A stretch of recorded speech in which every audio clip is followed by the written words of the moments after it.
Administration Director Ed Birn onto the show for an update. Good morning, Ed. Good morning, Chris. How are you? We're doing pretty good. I guess we'll just start with an update on the last time we had spoke.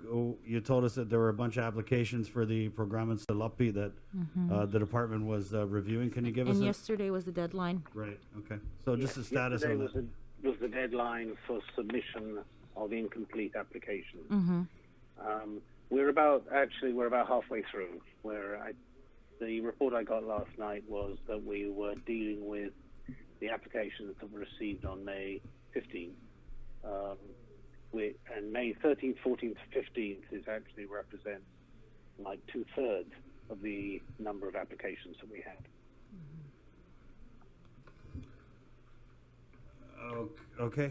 So what about the status of checks? Are we going to see more checks come out anytime soon? Yes, there have been. At the end of last week, about 600 checks were submitted to accounting to be cut, and those are being cut now. So we're working through it steadily. Of course, of those applications, roughly, so our estimate is roughly 2,000, which is about a quarter, are applications that have to be rejected because either the applicant has applied under another program, or the applicant had previously been recorded as a dependent and therefore had to be disallowed. So we're not obviously going to see 8,000 checks, but as we get through this program, those that are rejected will be told, and the reason for their rejection will be sent to them by public health. Do you have an estimated time frame to complete the vetting process and cutting out the rest of the checks that are still at DOA? Pending. Well, the way we're going, it's going to take about another 2 weeks.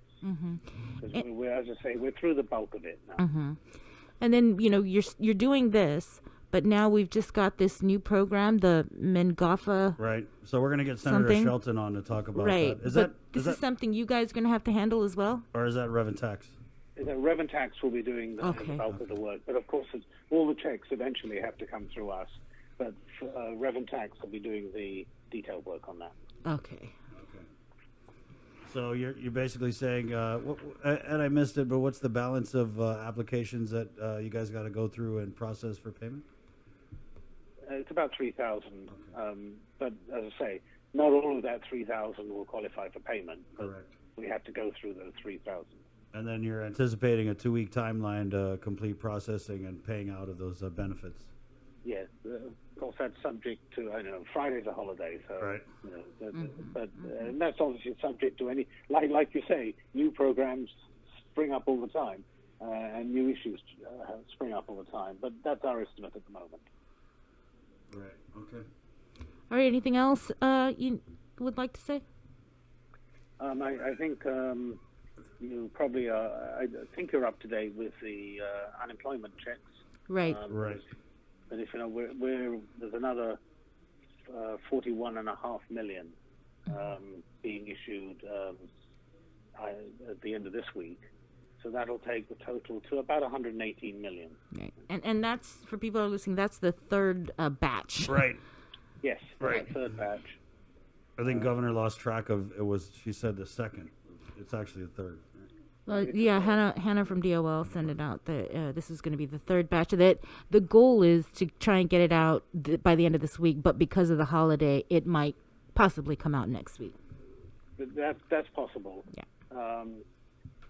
Fortunately, as you know, most of these payments are EFT payments, which, it's really the very first time that the government has been able to do this, and it's obviously, I've been trying to push this, and I know that Daphne Shimzu at DRT is trying to work on it too.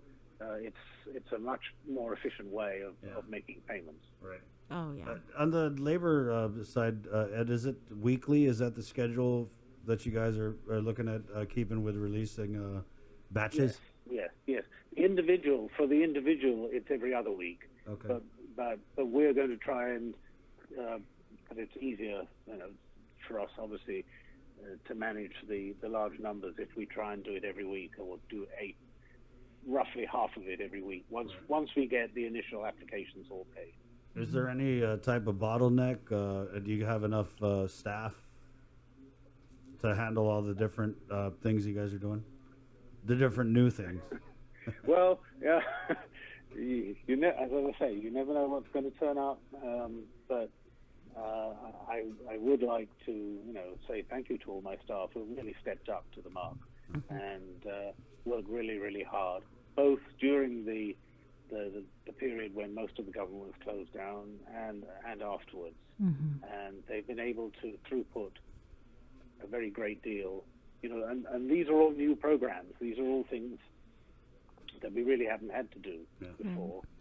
And so I'm very proud of the people at DOA and the other people in the government that have put this huge effort into this. But thank you for that, and I hope that that some of these programs obviously go on to the end of the year, like the unemployment program. Right. The program Salafi is a one-off, but we don't know what conditions are going to be like towards the end of the year, so we must always be prepared to stand up another program. Right. Are you guys also doing anything with the Gita Small Business Program? You guys aren't. We cut the checks for that too. Oh, do you have a update on that one? And we're on the ninth. We're on the ninth batch of the small business. Yes. How much have you guys paid out? I don't have an exact number, but Okay. I think it's around about 3 million. Okay. Okay. We're involved in that too. Right. Do you have a maybe just ballpark number of checks so we can just divide that and get the average? The average check is, that's really hard to say. Or just the number of checks that you guys have cut? It's kind of, so far it's about 1,000 checks. Okay. But I've just got a new batch, came last night, so we'll put that in for processing. Right. I know you're not the tax refund guy, but people asking about update on 2019 tax refund payments. There is we're trying to pay them out each week. Again, this week is a short week, it makes it difficult. But there's another batch coming out, and I don't want to tell you how much yet because DRT hasn't released the amount. But there's another batch coming out that will be in the mail either late Thursday or early Monday. All right. Well, all right. Well, thank you, wait, Mr. Birn. we But just had to before, ask- go ahead. Okay. Chris has something else. No, go ahead. Yeah. Ladies first. No, I know. We were probably going to ask the same thing. If Are we you going to were, ask, are you resigning or Yeah, are you or retiring? No, I have no plans. Why do you ask? Well, because it's going around. Oh, I see. just in case. Have you been have you been in Yokoi's cave for the last couple weeks? Or I know you're out sick, but yeah, there's been some changes. When you go back to work, you might notice. Yeah, I went back on Monday for Okay. for half day. Like, hey, who's at the airport? What the? Where's Linda? Where's Hi? I know, but I can rely upon you to keep me up with the news. Right, yeah, we got you. Yeah. I'll put you on our mailing list. All right, Thank so you're not going anywhere. I'm still here. Okay. All right. Thank you, Ed. Thank you, Mr. Byrne, and everybody at DOA. Wash your hands, and I hope your printer doesn't catch on fire from printing all those checks. Yes. Knock on- Thank you. Keep safe, both of you. All All right, right, wash your hands. bye. Thanks. 7:48. Hey, we're going to take a short break, and he talked a little bit about the Mangafa program, which was a bill introduced by Senator Amanda Shelton that the governor allowed to lapse into law. Yeah. And so we're going to get Senator Shelton on to talk about the implementation of this law and how soon we could start seeing some checks for those who are eligible for this new CARES Act assistance program. It's 7:49, containing COVID. Good morning. Ambrose Inc., bringing you Keeping you informed. KU